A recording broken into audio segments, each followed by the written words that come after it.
It's game week between Florida State and Duke. I'm going to tell you why when I rank the biggest position battles and player battles, why Riley Leonard against the FSU defense is not even in the top three. Let's go. You are Locked On Seminoles, your daily podcast on the Florida State Seminoles, part of the Locked On Podcast Network. Your team every day.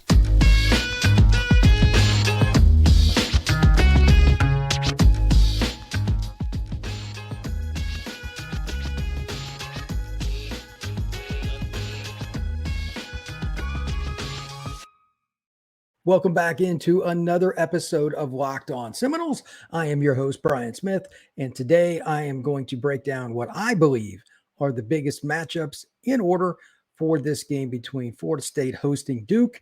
It's amazing that I'm talking about Duke football. First off, I'm just going to get this off my chest and talking about it with a big matchup with Florida State. When I was growing up, that was an automatic W, and it was going to be 41-3, kind of like the Florida State-Syracuse game.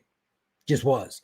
But got to give credit to Mike Elko and some of the other staffs they've had. They've gotten some talent in there, and they've changed it around with the transfer portal. And Riley Leonard's a pretty good player. I want to talk about him. He will be a focal point. His injury situation, I'm going to talk about quite a bit, and why I think it's not going to allow Duke to be in a good position. But I could be wrong on this, but I've got that ranked all the way down on number 4 out of my top 5. And I'll explain more. It was number 1 before he got hurt against Notre Dame a few weeks ago. But that being said, today's episode is brought to you by Gametime. Download the Gametime app, create an account, and use code LOCKEDONCollege to get $20 off your first purchase. Again, that's LOCKEDONCollege for $20 off your first purchase. So this is what I'm going to do. I'm going to this first segment, I'm going to talk about overview of my top 5, why I kind of have them there generically speaking. And then segments 2 and 3, I will dig in individually and we'll go from there. This is fun for me because I've been kind of looking forward to this matchup for a while. I was curious and concerned at the same time with Florida State's run game. As many of you that watch this podcast probably know, Florida State's run game, I don't want to say took off against Syracuse, but it was a lot better. And they had moments at the end where you got to where you wanted. When Tofili had the 5-yard run, and then the next play from midfield, he took off down the left sideline. That's when the dam broke, if you will. When you keep hitting on it, eventually it'll break. And Florida State did that. They're not running, at least in my opinion, Jordan Travis in a traditional sense because he's had that shoulder injury. I don't know what status he's at before anybody asks or sends me a message. That being stated, he's a heck of a football player, and they want to keep him healthy. So the traditional style of running game, I think, is going to be important for most games down the road, whether Florida State wants it to be that way or not. They're probably not going to use Jordan in that situation, but that also carries over to the other side because they're two similar quarterbacks. And Leonard, if anybody saw it, it was ugly. I was at the game and I saw that. I was in the booth. I thought he broke his lower leg. It was just an awkward kind of thing, and he was fortunate it did not. How much he's going to play, what kind of quote unquote pitch count he's on, all those things we're going to go over. But that injury situation, the quarterbacks, is going to have a lot to do with how I have this. I don't even have Jordan Travis specifically on my 1 through 5 because he does so many things, but Florida State has more guys around him where he's not as important. They can keep him in the pocket and Florida State can still win. Duke cannot. That's not going to happen. Florida State has 6 turnovers. I mean, that's just, they just don't have as many playmakers as the Noles. So here's my 5, and this is my order. And I will go into more detail as to why in segments 2 and 3. Number 1, the Noles up front. Number 1, offensive line has to be consistent against Duke, and that's going to be hard. It will be the best D-line they have faced this year. And it's not going to be in question. It may be the best D-line they face this year, including Clemson, when it comes to consistency. And Clemson was really good. Does Clemson have more depth? Probably.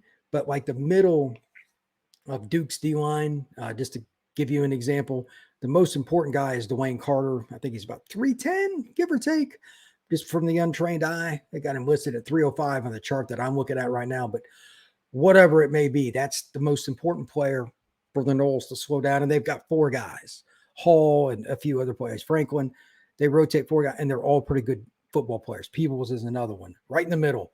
But Florida State needs to run downhill because that's their package. That's what they do. So we're going to talk more about that here in a little bit. 2, and this is something that I never thought I would say in my life. Duke's corners. They've got a 6'4" guy that sometimes he's the main guy, sometimes he's not, but they rotate corner. They got a 6'4" guy playing corner. Florida State has big receivers. I assume, and again, I have no injury news on this, that Johnny is going to play. That's one guy that he could match up with, at least in situations. The other part, obviously, is Keon Coleman. But they have 2 more guys, Chandler Rivers and Al Blades Jr. The second one should be familiar to you. His dad played at Miami. He did too, and he transferred to Duke. He's a 60-year senior. Veteran corners, physical corners, bump and run corners. They will come up and they will try to suffocate your run game. If you throw it over our heads, go for it. They are a high-risk defense with their base package quite often. Doesn't mean they can't play other things, but this is what they do. Mike Elko is a tremendous defensive coach, and they're going to try to put these guys on an island. I'm not sure if that's going to be great for them in the long run, but we'll see, because I think they're going to play some games. I don't think they're going to do just one-on-one all day, but that is my number 2. We're going to flip it around for number 3, Florida State secondary. And the reason I have it here is they got to get a play. And what I mean by that is that 200 million to 1 kind of play isn't what I'm talking about, but just that don't drop the interception. I mentioned that. Just make a play when it comes to you. Riley Leonard's going to throw some that he probably shouldn't. Again, I saw him live. He's talented, but he gets happy feet sometimes with pressure. Jared Verse and those guys, I like their chances. I think they'll get into the backfield pretty consistently, but you can't capitalize on it unless you catch it and do something with it. Ventral Cypress, maybe it's, I don't care who it is. Jaheim, I don't care. Somebody's got to take one the other direction. Florida State needs a pick 6, or maybe it's a scoop and score off a sack. You never know. Leonard sometimes carries the football away from his body when he is in traffic. Knock it loose. One of those things can happen, but the coverage is the key to that. The more time they give the D-line and vice versa, the more likely there is to be a play. The key here, there's only 2 guys that Duke really has statistically, and again, I saw them live. They're good receivers, but they don't have a Keon or Johnny. They've got really consistent, experienced receivers that run good routes, and they'll make plays if you allow them to. Florida State's coverage this past week, I think they can do something and make a play to change the game. Just my opinion. Number 4, and this is the one probably most people thought would be number 1, and at one point I did, but I'll go into more detail in segment 2 and 3. Riley Leonard against Florida State's front 7. Again, I don't think he's going to be a guy they're going to do anything other than have him on a pitch count. Coming off an ankle injury, lower leg, whatever it is, he's not going to be as laterally ready to go. He's probably not going to have the same kind of cardio. And against Notre Dame, the game he got hurt, he was 12 of 27. When he's under duress, he's back. He does not want to get hit. Florida State's going to bring that noise. I think they're going to do a ton of quick game, etc. They're going to try to mitigate him and not lose a little bit. This is a defensive-minded head coach now. Mike Elko is really good, but his quarterback is the key to that offense because he makes a lot of plays traditionally, running the ball, improvising, etc. I just don't think it warrants being in top 3 because he's going to hand off, throw fades, throw screens, throw quick hitches, catch and hike, or hike and catch, then throw within 2.5 seconds. They're not going to pass protect against Florida State enough, which mitigates what he does. And then secondarily, if I'm wrong, so be it. After seeing that injury, I will be shocked if this kid is going to run much. At least not designed. They can't, once he's in the pocket, if he decides to take off, nothing Duke's coaches can do about it. They're not going to want that. So I got it number 4. Number 5 is the one that I had the hardest time trying to figure out. And that was Jaheim Bell. I knew he was going to be the guy I was going to talk about. I could have ranked him 1 to 5. Open-endedly, he's the most difficult. And here's a little snippet on him because he'll be the last guy I talk about. Duke has played against 2 really good tight ends this year. One, they held to 1 catch for 10 yards. The other one, 6 catches for 134. Like, that's opposite ends of the spectrum. So I'm a little bit perplexed on how to figure that out. And on top of it, as every Florida State fan should know, Jaheim is an extremely unique football player. I don't even list him as a tight end technically. I just call him football player. So he could be the key to the game overall, and I could be dead wrong, but that's going to be a problem for Duke. And I don't think they're going to solve it very well at all. So good luck to them on that. Gametime. Download the Gametime app today and find the event that you want. This is an app that I have used, and I'm not a very patient guy, to put it mildly. If you're looking for a concert, if you're looking for a play, or somebody like me, it could be NHL, it could be baseball, and for me specifically, it's usually football. Within 3 minutes, you're going to be able to navigate. Log into it, look for what it is you want, type it in Florida State, Atlanta Braves, it could be whatever. You will find it quickly. You click on the seat you want, it will show you a view.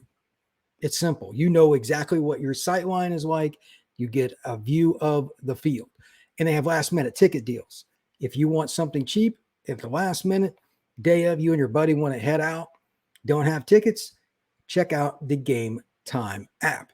So again, it's not really hard to get to. All you got to do is download the app. You're going to get an opportunity to check out what you're looking for, and it's going to be fast. I can be done in 3 minutes. It's something that you're not going to find a better deal because they will match it and give you more than your money back on it as well. So here's the real simple look at it. If you're going to find something at the last second, there are different places you can go, but Gametime's a really easy one. It's 110% back if you find something like in your row or whatever that's cheaper than what Gametime offers. So take the guesswork out of tickets with Gametime. Download the Gametime app, create an account, use code LOCKEDONCollege for $20 off your first purchase. Terms apply. Again, create an account, redeem LOCKEDONCollege. That's LOCKEDONCOLLEGE for $20 off. Download Gametime today. Last minute tickets, lowest price, guaranteed. So Gametime is the first one, but the second one that I have is PrizePicks. And this is the new app that we are talking with and looking at, and it's a different perspective. It's available in Georgia and Florida, for one, and a lot of Florida State fans live there. And this is fantasy sports done right, because you don't have to pick against sharps and professionals and all the different people around the world that this is all they do. This is going to be fun for you and an easy opportunity to have a little extra money in your pocket if you do it right. What is PrizePicks? PrizePicks is the largest independently owned daily fantasy sports platform in North America. We're the easiest and most exciting way to play daily fantasy sports. It's you against the numbers. Again, not against the sharps.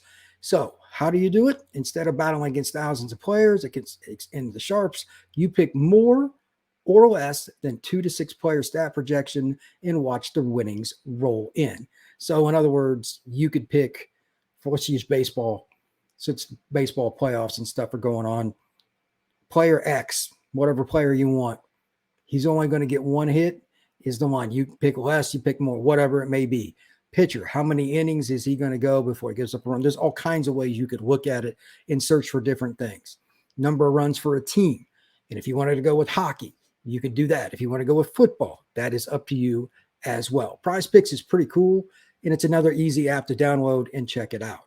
So with PrizePicks, make sure that you have an opportunity to kind of look through it, find the best fit for you, what kind of stats you like, and you get to pick.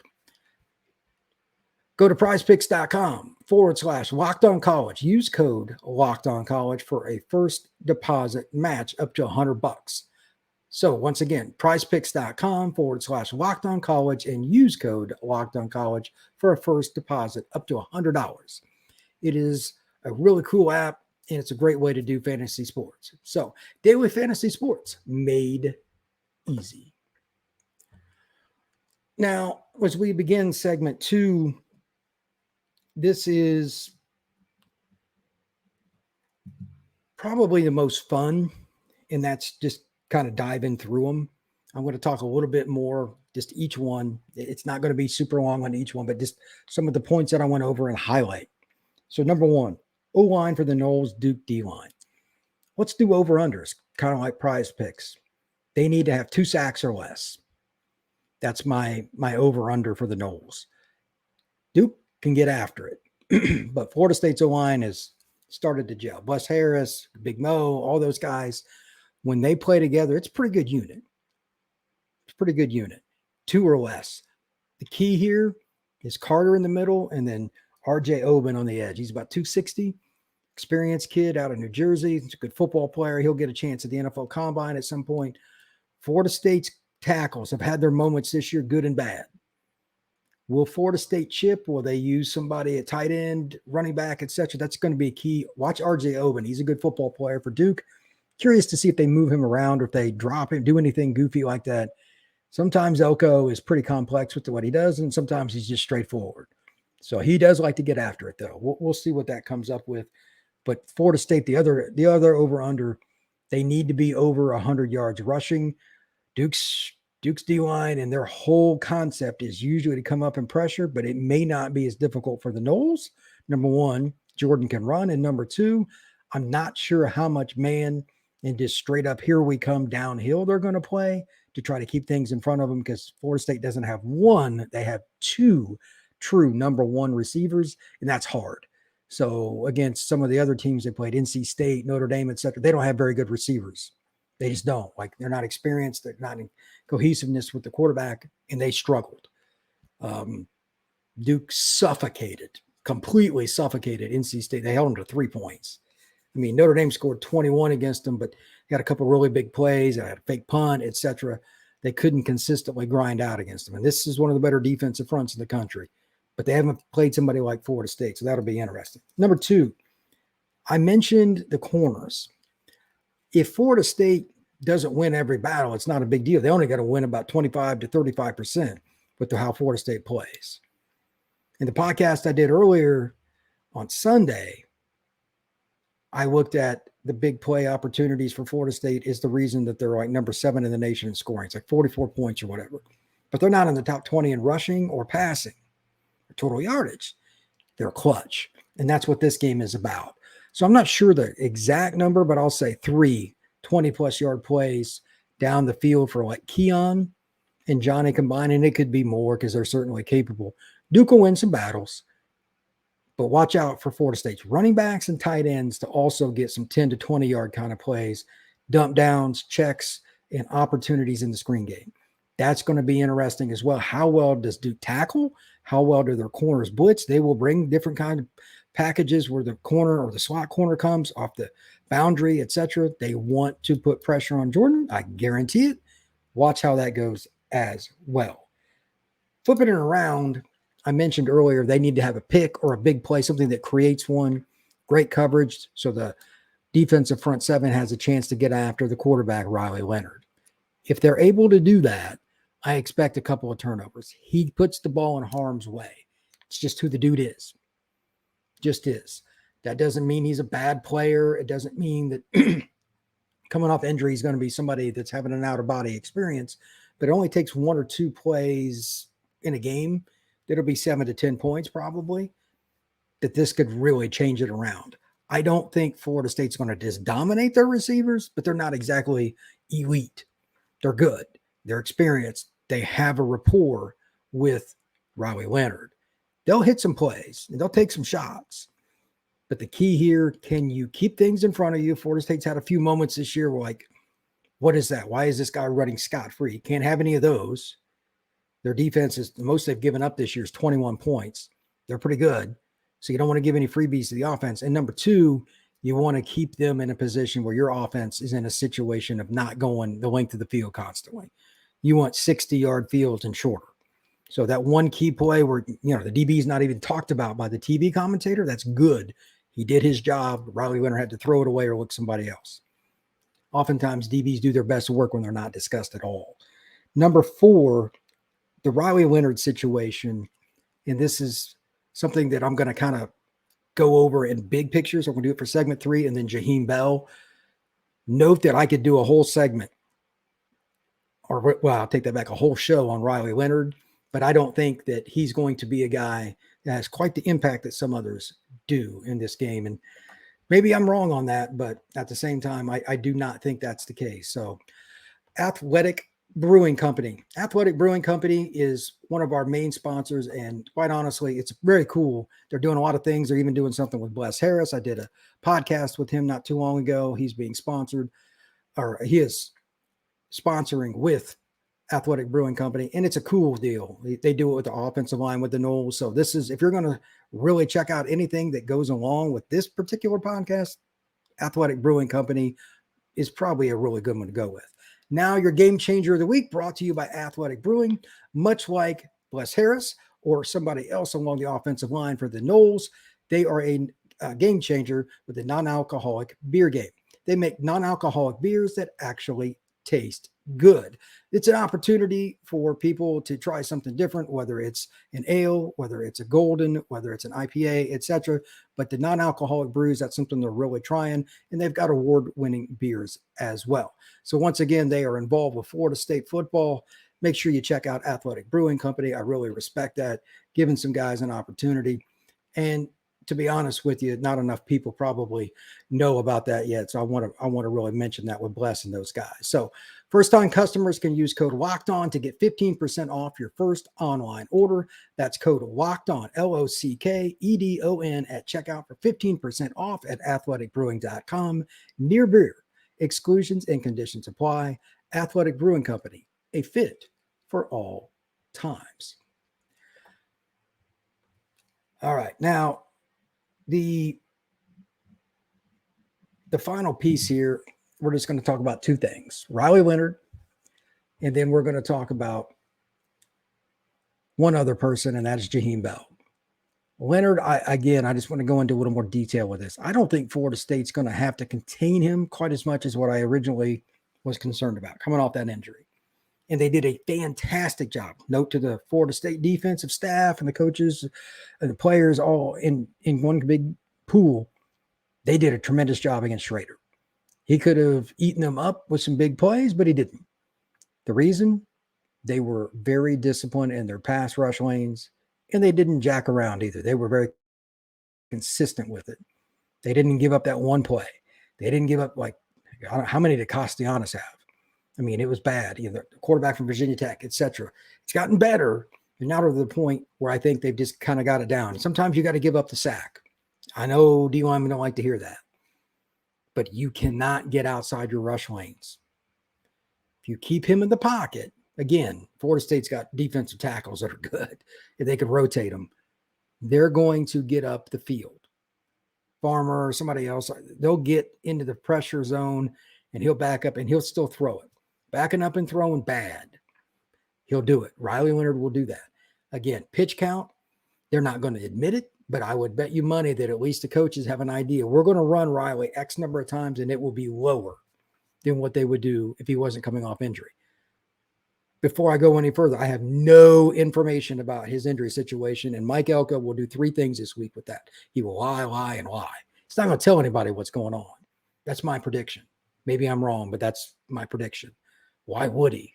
It's college. They don't have to give the injury information, but he's not going to be the same player. And he's very dangerous at extending the play and then throwing just outside the pocket. He's got a pretty good arm, but he's also adept at getting down the field with his feet. I think he had around 100 yards rushing before sacks against Notre Dame. He's pretty athletic. He's not Jordan, but it's pretty good. If he's not played for a couple weeks, the leg is banged up, his conditioning is going to be a little bit down, and quite frankly, they're going to look to find different ways to come up with something. I expect them to use trick play at some point, maybe two. They're going to struggle to move the ball, in my opinion. I think Florida State's defense has the ability in the front seven in particular with their blitzes and with their down four to cause a lot of problems. That's just my opinion, and especially the way they handled Syracuse. Duke's O-line's better in Syracuse, but same concept. They'll put a lot of pressure, and he's not going to just sit there and dink and dunk you to 5 to 10 yards. And that's why I brought number 3, the Noles secondary. They just can't give up the big ones. I don't care if he throws for 250. If they're 10 to 15 variety, they'll struggle in the red zone. They're not going to pound it in on Florida State consistently. They're not.